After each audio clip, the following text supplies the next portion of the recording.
Someone told you to toughen up. Maybe it was years ago. Maybe it was yesterday. But the message was the same. Your tears were a problem, something to be managed, hidden, or ashamed of. And somewhere along the way, you started to believe them. You learned to press your lips together in meetings, to look up at the ceiling so the tears wouldn't fall, to laugh right after you cried, as if the laugh could erase what just happened. But here's what no one told you. The thing that was labeled your weakness might actually be the rarest form of emotional intelligence there is.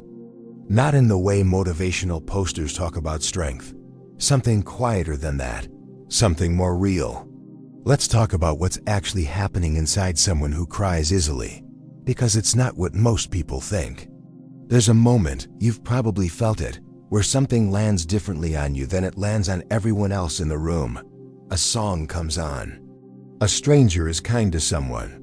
A story ends the way it should. And you feel it, fully, immediately. Like there's no wall between the experience and your reaction to it. And other people don't seem to feel it at all. Or at least they don't show it. That difference has probably made you feel broken. But what if that gap isn't a flaw in your wiring? What if it's evidence of something that most people spend years, decades, trying to access in therapy? In meditation, in long retreats in the mountains? What if you were born already there? The psychologist Carl Rogers spent his life trying to understand what it means to be fully human. Not functional, not successful, fully human. And what he kept coming back to was this. Most of us build walls between what we feel and what we allow ourselves to experience. We learn to filter, to translate. To manage, we become performers of our own lives. And the ones who cry easily, who feel things before their mind can catch up, they never fully built that wall, or the wall never held. That's not weakness, that's proximity. Proximity to your own inner life. Think about what it actually costs you to feel that way, because it does cost something. You carry other people's pain without being asked to. You absorb the atmosphere of a room the moment you walk in. You can tell when someone is hurting, even when they're smiling. You notice things. You feel weight in situations where others feel nothing. That's not sensitivity as fragility. That's sensitivity as perception, as data, as awareness operating at a frequency that most people can't tune into. And the cost of that awareness is something people rarely talk about honestly. Because it's not just about crying at sad movies or tearing up at a song. It's the cumulative weight of a life lived without a buffer. Every piece of news that lands too hard. Every argument that stays with you for days after everyone else has moved on. Every small cruelty you witness that you couldn't just shake off the way other people seem to. You process things deeply. You don't skim the surface of an experience. You go all the way down into it. And that means recovery takes longer. Re-entry into ordinary life after something emotionally heavy takes longer. Other people look at that and call it oversensitivity. They see the time it takes you and mistake it for weakness, for inability to cope. But what they're actually seeing is thoroughness. You're not failing to process your emotions. You're processing them completely. You're not stuck. You're finishing what others never start. The problem is that the world wasn't built with that kind of processing time in mind. The world was built for speed, for efficiency, for moving on before the last thing has been fully digested. So you've spent much of your life feeling out of sync. Not broken, out of sync. There's a difference, even if it never felt that way. And still, the world keeps asking you to turn it down. There's a particular kind of loneliness that comes with this. It's not the loneliness of being physically alone. It's the loneliness of being emotionally present in a room full of people who aren't. Of caring deeply about a conversation that everyone else has already forgotten. Of grieving something that no one else even noticed happened. You've probably sat with that loneliness more times than you can count. And the strange thing is, the more you tried to protect yourself from it, the more isolated it made you feel. Because the protection looked like distance. It looked like pretending not to care. And pretending not to care when you actually care enormously, is one of the most exhausting things a human being can do. It hollows something out.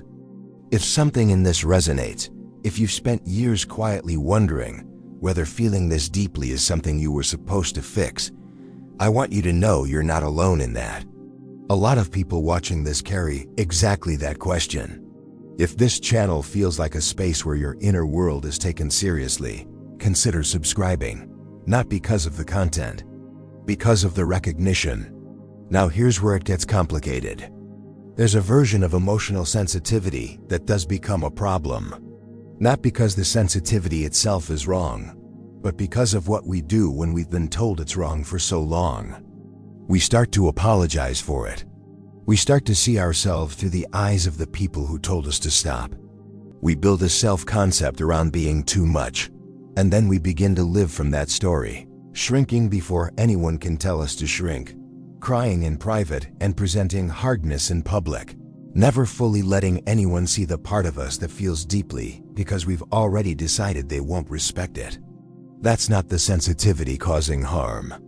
That's the wound around the sensitivity causing harm. There's a difference. And it matters enormously. Because when a person who feels deeply also learns to accept that they feel deeply, something shifts. Not in how often they cry, not in how intensely they respond to the world, but in the relationship they have with themselves while it's happening. They stop fighting the experience. They stop the second wave, the shame after the feeling. And what's left is just the feeling itself, which, it turns out, moves through much faster than the war against it ever did. This is what Rogers called becoming a person. Not building yourself into something different, not acquiring new traits, but slowly, gently, removing the conditions you placed on your own worthiness. I would be okay if I just felt less. The people would respect me if I could just hold it together. What's underneath all of that? Someone who is already okay. Who was always already okay. And yet, that realization doesn't arrive quietly. For most people who feel deeply, it arrives through a kind of crisis. A moment where the performance finally becomes unsustainable. Where holding it all together stops working and something breaks open instead. And in that breaking open, which looks like failure from the outside, something true starts to breathe again. You've probably had a version of that moment. A time when you couldn't manage it anymore. When the feeling came anyway, in front of the wrong person, at the wrong time, in the wrong place. And the world didn't end. And the wrong person looked at you differently, not with less respect, but with something closer to recognition. Because here's what sensitive people consistently underestimate. Most people are not as disgusted by emotional depth as we assume they are. Most people are quietly hungry for it. They've been performing composure for so long that seeing someone feel something real, without apology, actually moves them. Unsettles them in a necessary way. Your tears, in those moments, were not a sign of your weakness. They were permission. For the people in the room to remember that they're human too. But here's what I want you to sit with, because this is where it gets uncomfortable.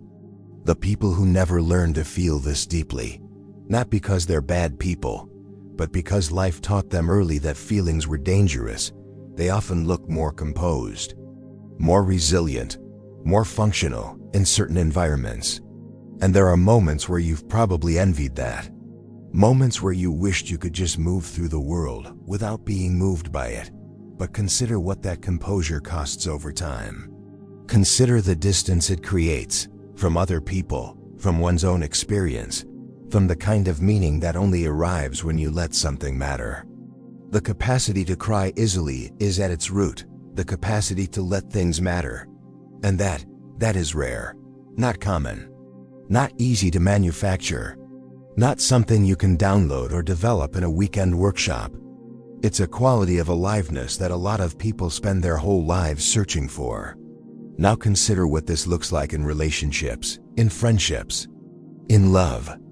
The person who cries easily is often the person who remembers. Who remembers what you said 3 months ago that meant something. Who notices when your energy has shifted before you've said a word. Who sits with you in the uncomfortable silence without needing to fill it with noise. That's not a small thing. That is, for many people, the most profound form of love they've ever received. And yet, the person giving it often can't see its value, because they've been told for so long that the very thing that makes them this attuned is a liability. There's something deeply backwards about that. The world trains us to value efficiency, productivity, the ability to compartmentalize and keep moving. And there's nothing wrong with those things in their place. But a life organized entirely around never being moved, around never letting anything land, is not a stronger life. It's a thinner one. It's a life where you arrive at the end and wonder what it was all for, because nothing was ever fully allowed in. The people who cry easily, the ones reading this, the ones who paused this video 3 times because something kept hitting, they are not living thin lives. They are living lives that are sometimes overwhelming precisely because they're so full. So present, so real, that's not a problem to solve. That's something to slowly, carefully learn to honor. If this is landing somewhere real for you, if you've been carrying this question about your own sensitivity and it's been heavier than you expected, drop something in the comments. You don't have to write much. Even just, "I feel this," tells something to the next person who scrolls down and wonders if they're alone in this. That kind of small visibility matters more than you know. And if you haven't yet, hit the like button. It's a quiet way of saying this kind of conversation deserves to exist. There's also something worth naming about how this kind of sensitivity develops, because it's rarely random.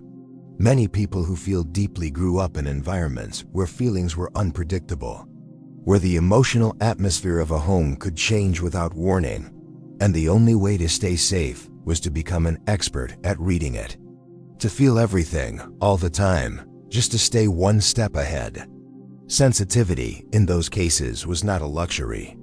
It was a survival tool. And survival tools are incredibly hard to put down even when you no longer need them in the same way. Even when the environment has changed, even when the danger is long gone. So if you cry easily, if you feel everything before you have a chance to decide whether you want to, some of that may be the nervous system of a child who learned that emotional attunement was the only map they had. That doesn't make you damaged. It makes you human. It makes you someone who adapted, brilliantly and completely, to what life asked of you. The question now is not how to undo that adaptation. The question is what it would look like to carry it with dignity instead of shame. To say, yes, I feel things deeply. I always have. And I'm no longer interested in spending my life at war with that, because the war is exhausting. And it was never winnable anyway. What is possible, what actually shifts things, is a different kind of relationship with your own experience. Not control, not suppression. Not the spiritual bypass of pretending everything is fine, but a genuine willingness to be with what's there.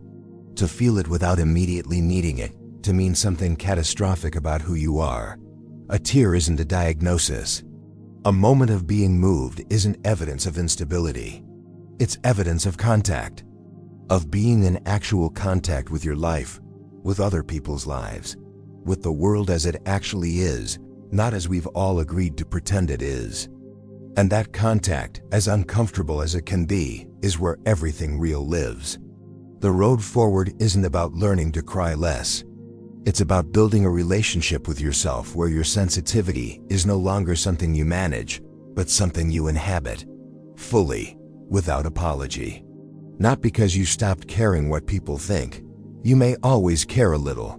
But because you stop using their discomfort with your depth as evidence that something is wrong with you. That shift doesn't happen all at once. It's not a decision you make on a Tuesday and then it's done. It's more like a slow turning toward. A gradual willingness to look at the part of you that feels too much and say, actually, you make sense. You always made sense. And from that place, not from performance, not from armor, not from the version of you that was shaped entirely by other people's comfort, something real can grow. The kind of life that doesn't just function.